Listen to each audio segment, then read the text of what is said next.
मुसलमान सब्र कर रहा, कब्र में नहीं है, ये आप जान लीजिए। मारकाट होगा, फिर देश बर्बाद। लक्ष्मण रेखा से बाहर न जाए, वरना देश का बहुत ज्यादा नुकसान हो जाएगा। आप हिंदुस्तान के मुसलमानों के साथ वो सलूक मत करो जो कश्मीरी पंडितों के साथ यहाँ मिलिटेंटों ने किया है। ये रातों रात नहीं आया है जी, लगातार 5 साल तक हर बारीक चीज को कोशिश की सब। वक्फ पर भड़काऊ बयान, मारकाट और लक्ष्मण रेखा पार नहीं करने की चेतावनी, सियासत के लिए मोदी सरकार की आतंकियों से तुलना और बंगाल में हिंसा पर एंटी हिंदू साजिश पर बड़ा खुलासा। और इन सबके बीच पीएम मोदी की प्रतिज्ञा की नए वक्फ कानून पर वो किसी हाल में झुकने वाले नहीं। कल पीएम मोदी दिल्ली में दाऊदी बोहरा समुदाय से मिले और इस मुलाकात में पीएम ने दो टूक कह दिया कि नया वक्फ कानून रातों रात नहीं बना, 2019 से इसकी तैयारी चल रही थी। मेरे पास ये कानून तो बाद में बना, पहले राउंड में जब मेरे पास रिपोर्टिंग आया, जब मैं यहाँ 19 में जीत करके आया, तब मेरे पास आया 1700 से ज्यादा मुस्लिम समाज की शिकायतें थी कि भाई हमें न्याय दो, ये वक़्फ़ वालों ने हमारे साथ ये किया है। उसमें ज्यादातर बहनें बेटियां थी। तब जाकर के मैंने कहा भाई रियलिटी क्या है खोजो। तो ये रातों रात नहीं आया है जी, लगातार 5 साल तक हर बारीक चीज को कोशिश की सब। पीएम से इस मुलाकात में दाऊदी बोहरा समुदाय ने भले ही नए वक्फ कानून और उनकी मांग माने जाने के लिए उनका धन्यवाद दिया, भले ही पीएम मोदी कह रहे हो 5 साल तक लगातार मुस्लिम समुदाय से बात करने के बाद वक्फ कानून में संशोधन हुआ, लेकिन भड़काऊ सियासत करने वाले नेता और मौलाना बाज आने का नाम नहीं ले रहे। झारखंड सरकार में मंत्री हफीजुल हसन मुस्लिमों के सब्र टूटने पर मारकाट वाली धमकी दे रहे, तो दूसरी ओर मुस्लिम लीग के मौलाना कौसर हयात खान हुकूमत को लक्ष्मण रेखा पार नहीं करने की चेतावनी दे रहे। मुसलमान सब्र कर रहा, कब्र में नहीं है, ये आप जान लीजिए। आप डिस्टर्ब करना चाहिए, फिर ही रोड में आएगा, मारकाट होगा, फिर देश बर्बाद। मैं हुकूमत को चेतावनी देना चाहता हूँ कि अपनी लक्ष्मण रेखा से बाहर ना जाए, वो दूसरों को लक्ष्मण रेखा ना बताएं, बल्कि हुकूमत खुद अपनी लक्ष्मण रेखा बताए कि क्या है और क्या उसकी लक्ष्मण रेखा है, उसे समझने की कोशिश करे और उस लक्ष्मण रेखा से बाहर न जाए, वरना देश का बहुत ज्यादा नुकसान हो जाएगा। मौलाना कौसर हयात यही नहीं रुके, वो खुलेआम धमका रहे अगर सुप्रीम कोर्ट से उन्हें राहत नहीं मिलती है तो देश का 25-30 करोड़ मुसलमान सड़क पर आ जाएगा। इस तरह की बहस सुप्रीम कोर्ट में चल रही है, कोई ना कोई हमें रिलीफ उसमें मिलेगी, लेकिन अगर वहां से कोई रिलीफ नहीं मिलती है तो अगला कदम जो भी होगा मशवरे के बाद बाकायदा ऐलानिया जाहिर किया जाएगा। तो खुफिया प्रोग्राम तो हमारा है नहीं, हम तो ऐलानिया जो भी करेंगे वो सब ऐलान करके करेंगे और उसकी जिम्मेदार भाजपा सरकार होगी कि जिस तरह से वो पूरा अभियान एक मुसलमानों के खिलाफ चला रहे हैं, तो ये 25-30 करोड़ मुसलमान खामोश नहीं बैठेगा, जरूर करवट लेगा। वक्फ कानून का मामला देश की सबसे बड़ी अदालत में है। 7 दिनों के भीतर केंद्र को अपना जवाब दाखिल करना है। 5 मई को अगली सुनवाई है। सवाल है कि भड़काऊ बयान देकर मौलाना क्या कोर्ट पर दबाव बना रहे या धमका रहे। सिर्फ मौलाना ही धमकी नहीं दे रहे, मोदी विरोध में विरोधी नेता मुस्लिमों के सेंटीमेंट को उकसाने का काम कर रहे। पीडीपी चीफ महबूबा मुफ्ती तो सरकार की तुलना आतंकियों से कर रही, तो वहीं आरजेडी के मनोज झा सरकार पर मुस्लिम कौम को हाशिए पर डालने का आरोप लगा रहे। हमें अभी तक अफसोस है, शर्मिंदगी है, मगर आपको मौका है, आप हिंदुस्तान के मुसलमानों के साथ वो सलूक मत करो जो कश्मीरी पंडितों के साथ यहाँ मिलिटेंटों ने किया है। बहुमत का मतलब बुलडोज करना नहीं होता है। सरकारों को बहुमत मिलता है देश को समन्वय के साथ चलाने के लिए, संयोजन के साथ चलाने के लिए, सहकारिता के साथ चलाने के लिए। ये नहीं कि एक कौम को आप हाशिए पे खड़ा करें। मुस्लिम वोटों की रेस में विपक्षी नेताओं के बयान समझ में आते हैं, लेकिन इस रेस की मजबूरी देखिए कि उन्हें वक्फ विरोध के नाम पर बंगाल की हिंदू टारगेटेड हिंसा नहीं दिखती। बंगाल के धुलियान से चौंकाने वाला खुलासा हुआ, खुलासा की कैसे वक्फ विरोध के नाम पर हिंदुओं को टारगेट किया गया। हमारे सहयोगी अभिषेक धुलियान पहुंचे तो वहां कैमरे पर पूरी साजिश का खुलासा हुआ। धुलियान का ये घोषपाड़ा है, घोष मोहल्ला है।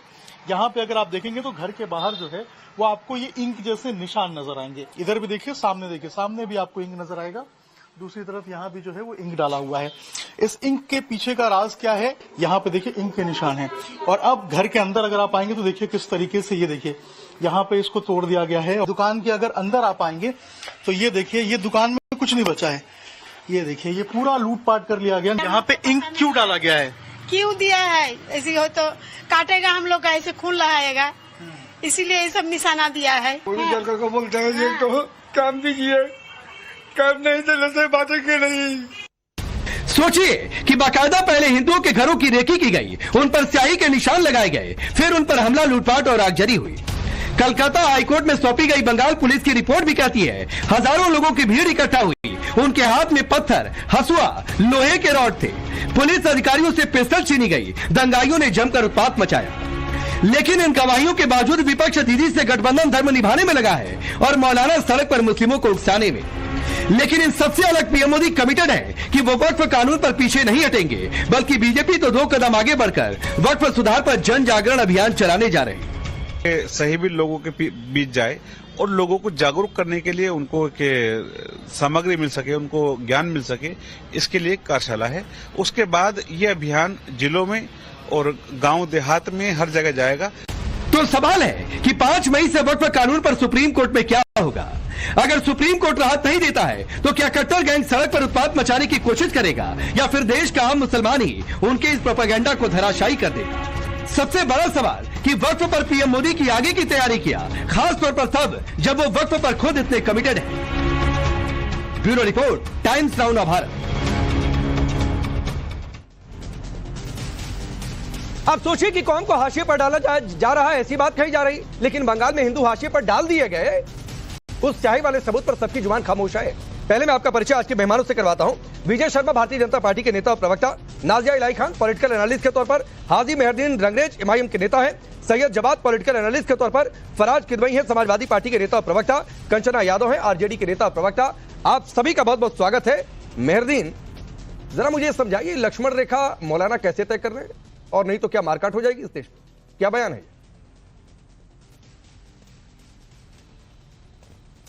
सरकार के जो नेता हैं और जो सरकार के बड़े बड़े पदाधिकारी हैं और ये कैबिनेट के मिनिस्टर हैं, उनकी भाषा क्या है? बंगाल में जो हिंसा हो रही है, वहाँ के जो प्रदेश अध्यक्ष हैं भाजपा के और जो मंत्री भी हैं कैबिनेट में, उनकी क्या भाषा है कि हम बिहार से हिंदुओं को ला के पूरा मुर्शिदाबाद के सब मुसलमानों को मार देंगे, काट देंगे। उन पर तो एक बार भी आप जबान नहीं खोलते, उनके बयानबाजी तो आप बिल्कुल नहीं दिखाते। न शुभेंदु अधिकारी की आपने जो बयानबाजी कर रहे हैं वो वहाँ पर जो जिस तरीके से कि मुसलमानों को हटा दो, मुसलमानों की हमें कोई जरूरत नहीं है, कोई अल्पसंख्यक मोर्चे की कोई जरूरत नहीं है, उस पर तो आप नहीं बताते। अगर कोई और दूसरे पक्ष का अगर खास तौर से मुसलमान वर्ग हो, अगर वो कोई बयान दे दे तो उसको आप इस तरीके से चलाते हैं राकेश भाई, पूरा माहौल बनाने के लिए। तो ऐसा क्यों करते हैं आप बैलेंस बनाइए। अगर आपको मैं बताऊं माहौल कौन बना रहा है, अगर आपको जो है माहौल कौन बना रहा है मैं बताऊं। लक्ष्मण रेखा पार नहीं, मारकाट हो जाएगी। बंगाल पर बात करना है आपको, बंगाल पर बात करना है मेहरदीन आपको, तो चलिए बंगाल पर बात कर लेते हैं।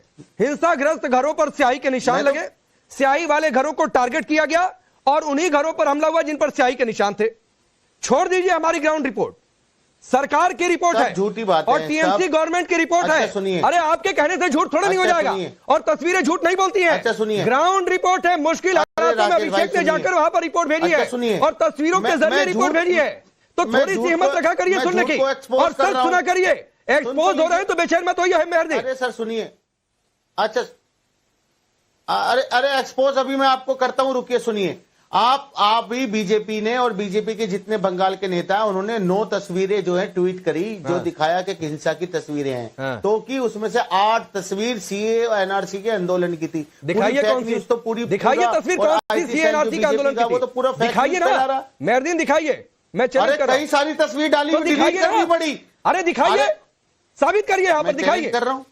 अरे भाई साहब आप तो चैलेंज ही करते रहेंगे, आप देखते ही नहीं उस वर्ग को। करूंगा ना चैलेंज। अरे वो पूरा बात है, पूरा स्वीकार नहीं करेंगे मेहरदीन। अच्छे ये तस्वीर देखिए, घरों पर स्याही के निशान, और बंगाल पुलिस की रिपोर्ट बता रहा हूं जो कलकत्ता हाईकोर्ट में सौंपी गई है कि 8 से 10,000 लोग पहुंचे। 4:30 बजे के आसपास भीड़ उग्र होती है, लोहे की रॉड, हसुआ, दूसरे हथियार, पुलिस अधिकारी की पिस्टल छीनी गई, 10 राउंड गोलियां भरी थी ग्लॉक पिस्टल में। टीएमसी गवर्नमेंट की रिपोर्ट है, उनकी पुलिस की रिपोर्ट है। आप उस पर चुप रहेंगे? देखिए राकेश भाई, हमारा मानना है कि हम जो है हिंसा का कभी समर्थन नहीं करते, मगर जिस तरीके का माहौल ये मारकाट वाली बात बड़े प्रेम की बात है क्या? देश में बनता कोई आकर कह दे कि मुसलमान सब्र करे बैठा है, सब चीजों की जिम्मेदार मारकाट हो जाएगी। पार्टी है, अगर कोई लोग हैं, मोदी जी और अमित शाह जी हैं, इसके जिम्मेदार अगर कोई लोग हैं तो वो लोग हैं जिन्होंने जो मुसलमानों से मोहब्बत इतनी करते हैं कि बेपनाह मोहब्बत करते हैं, और उनकी पार्टी में इसके जिम्मेदार प्रधानमंत्री मोदी और गृहमंत्री अमित शाह हैं। पत्थर हाथ में लेकर जो दंगाई उतर गए, जिन्होंने पिस्टल छीन लिया, जिन्होंने आगजनी कर दी, जिन्होंने मार दिया, वो निर्दोष हैं, वो मासूम है आपके हिसाब से। तो आपकी परिभाषा आपको मुबारक हो, आपकी परिभाषा आपको मुबारक हो। ये काला कानून कौन लेकर आया? ठीक है, हाँ ठीक है, ये काला कानून कौन लेकर आया राकेश भाई? तो नहीं ठीक है, आज मैं पक्ष के पास बाद में जाऊंगा।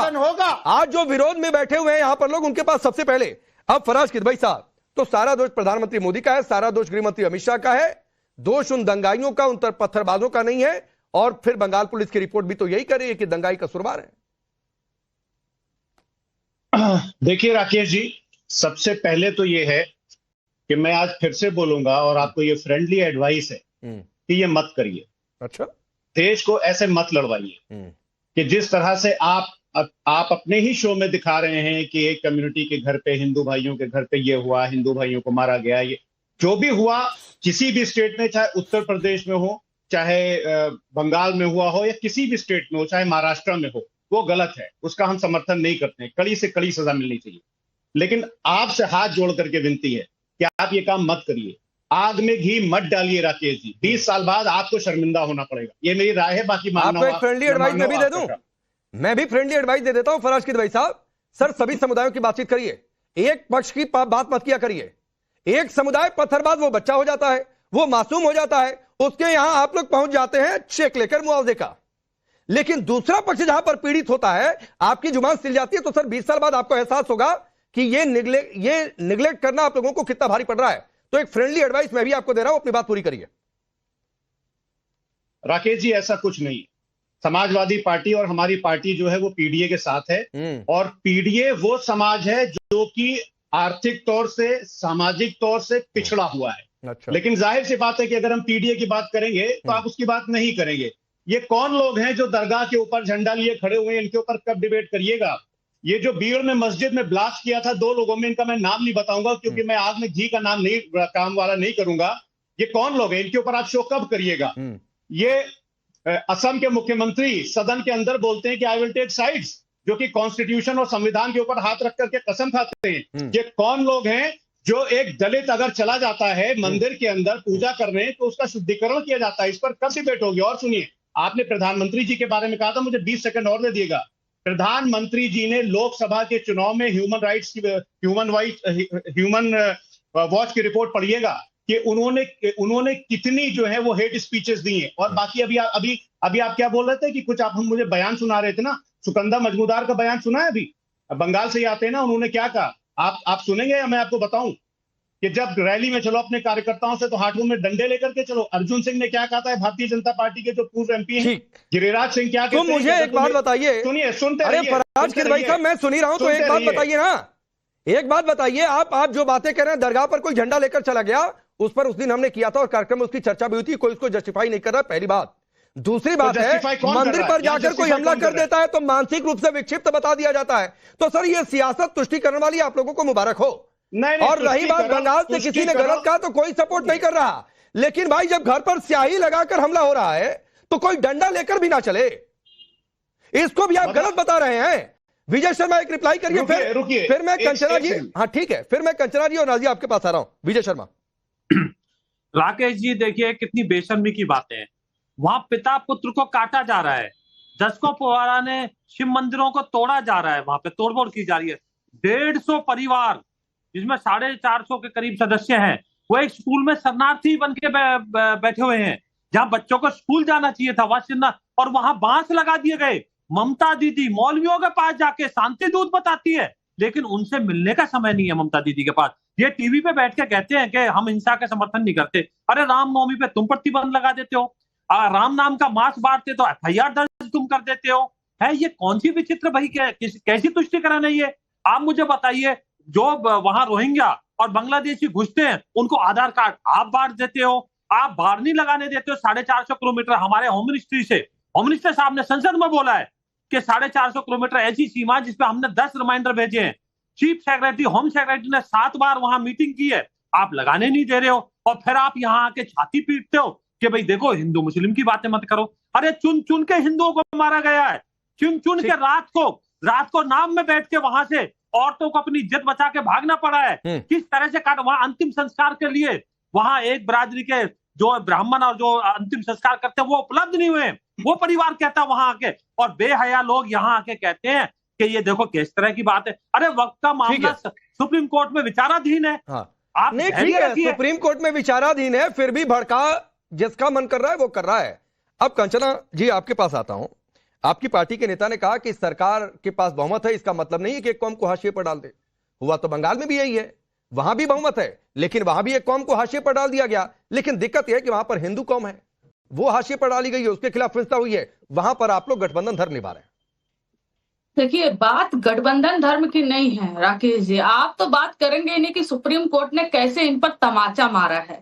वो ठीक है, इन्होंने बेहया पता नहीं क्या क्या शब्द का इस्तेमाल किया, बढ़िया है, आप करिए, लेकिन जो सच है वो सच है। आप अगर इतने ही मुस्लिमों के हितैषी हैं तो मुसलमान कौम आखिर में क्यों सड़क पर निकला हुआ है, क्यों प्रदर्शन कर रहा है? सारे मुसलमान खुश हैं तो इस देश के मुसलमान को प्रदर्शन करने की क्या जरूरत पड़ गई? और दिल्ली में और हर जगह तमाम जगहों पर आपको फोर्स लगाने की क्या जरूरत पड़ गई? क्योंकि मुसलमान कौम तो खुश था। अगर सुप्रीम कोर्ट ने जो टिप्पणियां की हैं ये तो सीधे इनके मुंह पर तमाचा है। अगर इतना ही अच्छा कानून था तो सीधे इनके मुंह पर तमाचा है भाई। उसको आप जस्टिफाई नहीं कर पा रहे हो, आपके अच्छे अच्छे वकील दलील नहीं दे पा रहे कोर्ट में कि आपका कानून कैसे अच्छा था। तो आप सीधे और सीधे से जो पश्चिम बंगाल में लेकर जा रहे राकेश जी ना, हकीकत यह है कि मोदी सरकार यही चाहती थी कि ये सिर्फ बंगाल में नहीं पूरे देश भर में हो इस तरह से हिंसा, ताकि ध्रुवीकरण हो। और जो दंगाई बार बार शब्द कह के आप एक कौम को लेबल करने की कोशिश कर रहे हैं, दंगाई कोई भी हो सकता है, दंगाई कोई भी हो सकता है। सही बात है, बिल्कुल सही बात है कंचना जी, दंगाई कोई भी हो सकता है, हिंदू मुसलमान में से कोई भी दंगाई हो सकता है। आपकी इस बात से मैं 100% सहमत हूं, आपकी इस बात से मैं 100% सहमत हूं। लेकिन एक आपको एडवाइस दे देता हूं, अपनी बात पूरी करिएगा।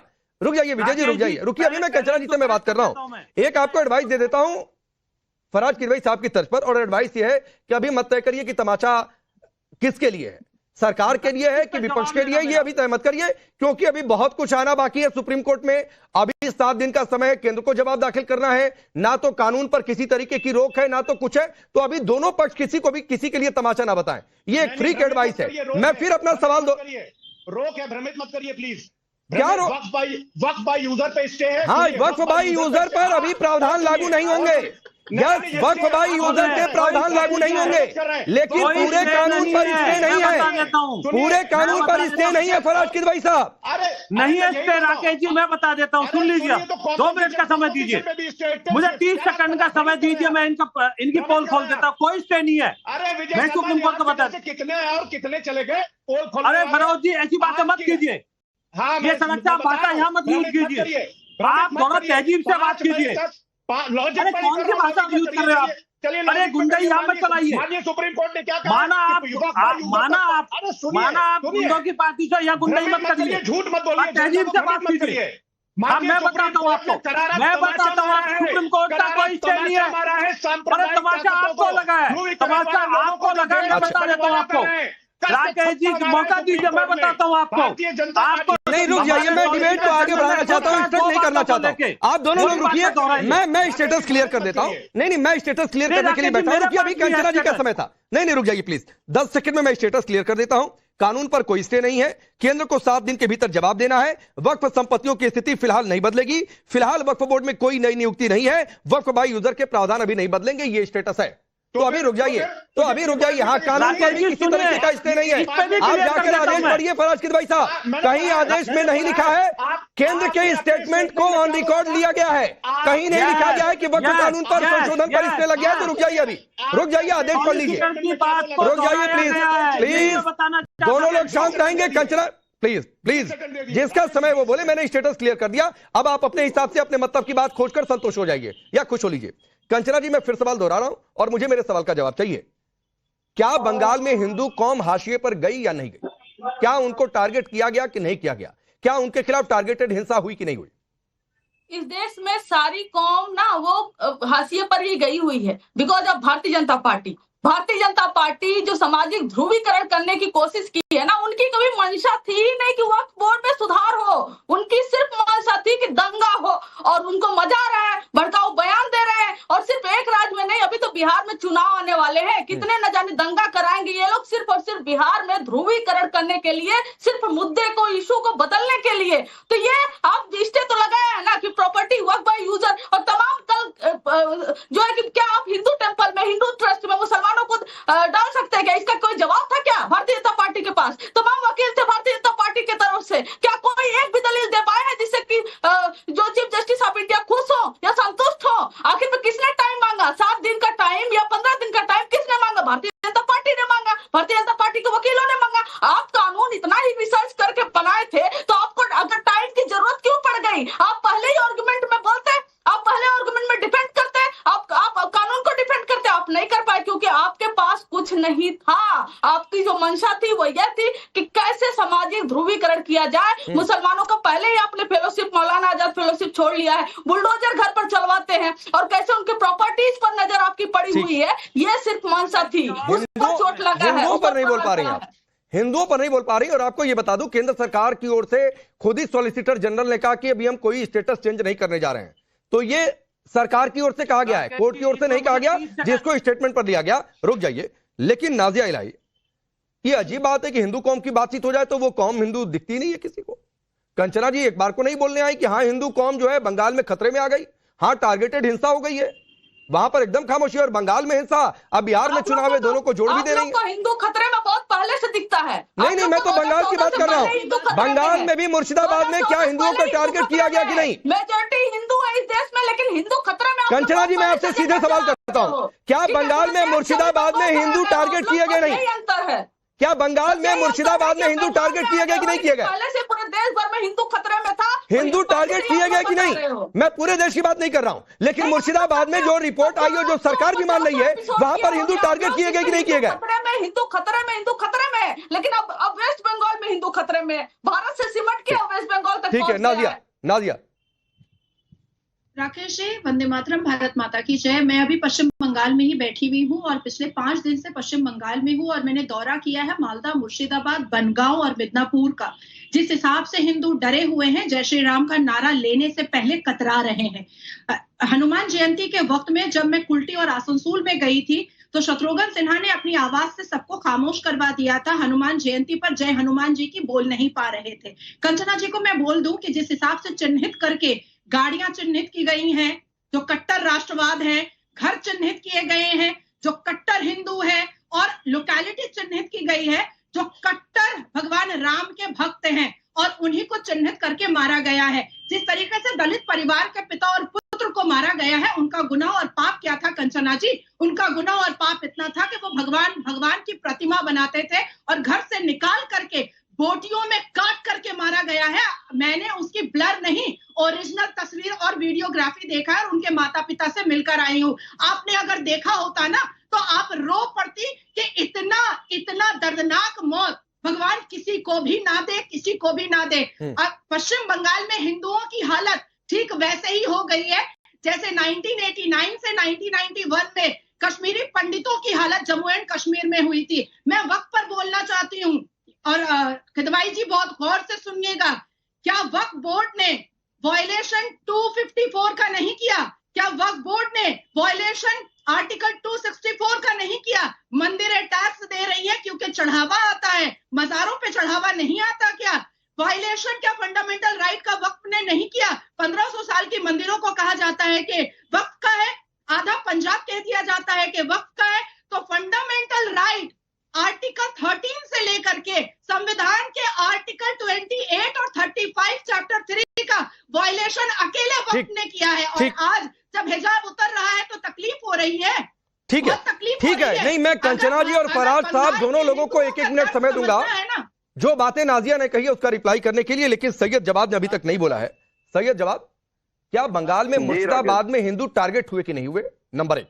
दूसरी बात है कि सियासत की इंतहा देखिए कि भाई सरकार की तुलना आतंकियों से हो रही है। आज कश्मीरी पंडितों पर कत्लेआम हुआ तब वो दिख रहा है वक्फ के बहाने। जी राकेश भाई, बहुत बहुत धन्यवाद आपको और आपके सभी दर्शकों को मेरा जय हिंद जय संविधान। देखिए, पश्चिम बंगाल में जो हिंसा हुई उसका समर्थन मुझे नहीं लगता किसी राजनीतिक पार्टी ने करा है या इंडिया अलायंस के लोगों ने करा है, जैसा कि आरोप मंडले की कोशिश है। और मैं ममता बनर्जी को डिफेंड भी नहीं कर रहा, बिल्कुल ममता बनर्जी की गलती है और ममता बनर्जी से सवाल भी होंगे। उनकी सरकार है तो जवाबदेही उनकी भी तय करनी चाहिए, नो डाउट, कहने में कोई गुरेज नहीं। लेकिन दूसरी तरफ यह है कि जिस पस मंजर के ऊपर वक्फ कानून लेकर के आया गया जबरन तरीके से, तो मैं अब ये कहना चाह रहा था, किसी ने अभी कहा कि बेगैरत, बेहया, बेशरम, बदशक्ल, बदनसीब, बदगैरत, बेहिस लोगों की जो मंशा है कि सरकार अपनी तरीके से हम चलाएंगे, बाकी देश की जनता जाए भाड़ में, जो कहती है वो कहती है, हम तो अपने तरीके से चलाएंगे, ये होती है। तीसरी सबसे बड़ी बात कहूँ कि जिस वक्त कानून के ऊपर इतना हुआ हल्ला हो रहा है, बीच में नहीं बोला, कौन बोला बीच में, कौन बोला, कौन बोला, कौन बोला ये बदतमीज, ये बीच में बोला कौन? इसको मैं इनसे बीच में इनके साथ बैठना पसंद मैं आता हूँ बीच में। नाजिया रिक्वेस्ट है, एक बार सुन लीजिए और सुनिए सैयद जवाद, ये कोई आपकी भाषा नहीं होती है। आपको नाजिया का बीच में आना अच्छा नहीं लग रहा तो सर आप उसको तरीके से बोलिए, लेकिन आप किसी को बदतमीज कहेंगे ये मैं बर्दाश्त नहीं करूंगा और ये किसी के लिए नहीं बर्दाश्त करूंगा।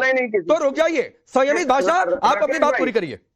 नहीं, मैं अपनी पूरी बात कर लूं, फिर उसके बाद बात करता हूँ। तीसरी सबसे बड़ी चीज, सुप्रीम कोर्ट के अंदर अभी कंचना जिस बात को कह रही थी, इतनी तैयारी गृह मंत्री जी ने, सरकार ने सब करी, लेकिन सुप्रीम कोर्ट के अंदर वक्त किस चीज का चाहिए था? आप तो पूरी तैयारी से लेकर के आए थे ना बिल, जेपीसी भी बनाई हुई, कोर्ट के अंदर खड़े होते थे, सर 1 दिन का वक्त दे दीजिए, 2 दिन का दे। और ये पहली नजीर नहीं है। जब याद है आपको, चंदा चोरों ने बनाया था कानून कि हम जो है अपना इलेक्ट्रोल बॉन्ड का लेकर आएंगे, तब भी यही तमाशे कर रहे थे, एसबीआई से मांग रहे थे कि रिपोर्ट दे दो, तब भी कुछ लोग आकर के कोर्ट में खड़े होकर कह रहे थे हमको टाइम दे दो, लेकिन सुप्रीम कोर्ट ने क्या कहा? असंवैधानिक है। और सुनिए, अभी जिस तरीके से राज्यपाल बिलों के ऊपर बैठ गए, पास नहीं होने दे रहे, सुप्रीम कोर्ट ने कहा असंवैधानिक तरीका। हाँ तो भाई ये कोर्ट को तय करने दीजिए ना सैयद जवाद, ये असंवैधानिक है कि संवैधानिक है? जो कोर्ट कहेगा वो मानेंगे। सड़क पर उतर के धमकी नहीं देंगे कि मारकाट हो जाएगी। सब्र मुसलमान रखकर बैठा है, ये बयान नहीं देंगे। और मैं यहां से कह रहा हूं कि जो सुप्रीम कोर्ट कह दिया कि असंवैधानिक है तो असंवैधानिक है, लेकिन ये सुप्रीम कोर्ट को तय करने दीजिए। ये काम अपने हाथों में मत लीजिए और उस एक स्टेटमेंट के बारे बाकी सारी चीजों में मत बात घुसाइए।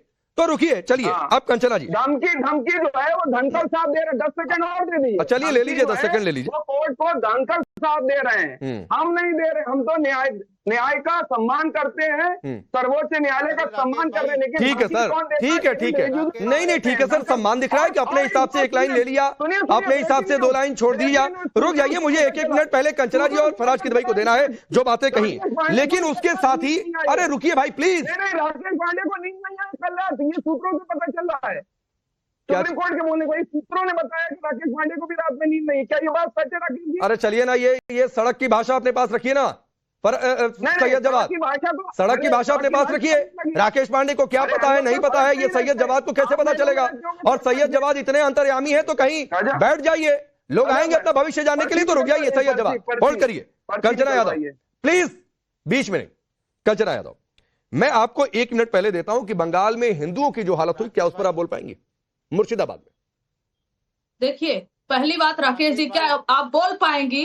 आप होंगे हो सके आप नहीं बोल पाए, आप होंगे हो सके आप एक ही कौम को आप टारगेट करते रहे, उनके खिलाफ इर्द गिर्द चलाते रहे। लेकिन राकेश जी, मैं एक बात पॉइंट करना चाहती हूँ। ऐसे ही आया था कृषि कानून बिल, 700 से ज्यादा किसान मारे गए। मोदी जी ने बोला मरे तो मरे, मोदी जी ने बोला था ना मरे तो मरे। वक्फ बिल कौन लेकर आया? मोदी सरकार लेकर आई। अब उसमें हिंसा हो रही है तो आप दंगाई सिर्फ एक कौम को लेबल कर रहे हो, मरे तो मरे लोग। अगर इसके लिए बिल की वजह से, कानून की वजह से, काले कानून की वजह से अगर कोई भी हत्या दंगा में होती है तो वो सिर्फ और सिर्फ उसके लिए जिम्मेदार है भारतीय जनता पार्टी। भारतीय जनता पार्टी ऐसे बिल क्यों लाती है जिसमें दंगा हो? भारतीय जनता पार्टी ऐसे बिल क्यों लाती है जिसमें लोग सुसाइड कर ले, किसान मर जाए? तो आप इसका आरोप अच्छा, मतलब भारतीय जनता पार्टी की गलती है कि दंगा वाला कानून लेकर आ गया। कानून की परिभाषा आपने तय कर दी, दंगा वाला कानून। अजीब डेफिनेशन है कंचना यादव आपकी।